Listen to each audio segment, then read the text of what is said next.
بالإسراء وبالمعراج عمت أجواء. Assalamu alaikum mes frères et sœurs. Parmi les miracles du prophète Mohammed, il y a le voyage nocturne El-Isra. Le prophète a accompli un voyage par le corps et par l'âme à l'état d'éveil de la Mecque à Jérusalem, en compagnie de l'ange Gabriel Jibril.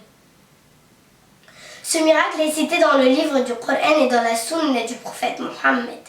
Il n'est donc pas permis d'en nier la réalité, ainsi quiconque nie la réalité du voyage nocturne contredit le Coran. Le prophète a fait ce voyage à l'âge de 51 ans. L'ange Jibril est venu auprès du prophète à la mosquée sacrée El-Mesjidul Haram avec le Buraq, qui est un animal du paradis, dont la taille est entre celle du cheval et du mulet. Le Buraq peut parcourir une très grande distance en très peu de temps. Le prophète est alors monté derrière Jibril sur le Buraq et ils sont passés par la ville de Médine, l'illuminée appelée Yathrib à l'époque. Le prophète y est descendu et il y a prié. Ensuite, il est passé par Médienne, la ville du prophète Chouaïb, où il a prié 2 rak'ah. Puis, il est arrivé à Mont Sinaï, Tour Hussein, où il a accompli 2 rak'ah. Ensuite, il est arrivé à Bethléem, Baytul Lahm, où est né notre maître Jésus, Isa, où il a accompli 2 rak'ah.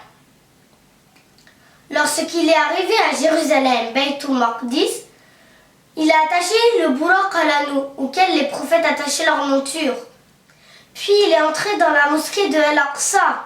Elle a été construite par notre maître Adam environ 40 ans après qu'il ait construit la Kaaba. Tous les prophètes ont été rassemblés à la mosquée de Jérusalem. Pour le prophète Mohammed sallallahu alayhi wa sallam, en effet, le prophète fut honoré la nuit de ce voyage d'un honneur considérable. Dieu a réuni pour lui tous les prophètes, de Adam jusqu'à Isa, Jésus, alayhi salam. Le bien-aimé Mohammed sallallahu alayhi wa sallam a alors fait la prière avec eux, en tant qu'imam, dans la mosquée de Jérusalem. Il faut savoir que Dieu a pris l'engagement de chaque prophète.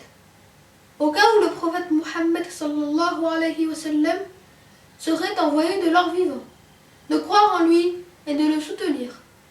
Chaque prophète a donc ordonné à son peuple de suivre cet engagement. Tous les prophètes sont musulmans. Ils ont tous la même croyance, celle qui n'est de Dieu qu'Allah, l'unique, celui qui n'a pas d'associé. Chaque prophète connaissait la valeur et le degré éminent du prophète Mohammed sallallahu alayhi wa sallam. Durant le voyage nocturne, le prophète Mohammed sallallahu alayhi wa sallam a vu de nombreuses choses étonnantes. Il a notamment vu ce bas monde sous l'aspect d'une vieille femme.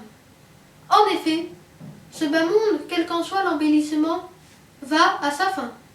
C'est-à-dire que la période qui s'est écoulée est beaucoup plus importante que celle qui reste. Par ailleurs, lors de son passage auprès de la tombe d'une femme vertueuse, il a senti une odeur très agréable qui s'en dégageait. Pharaon l'avait tuée, elle et ses enfants, parce qu'elle refusait de quitter la religion de l'islam. Certes, elle est morte martyre, ainsi que ses enfants.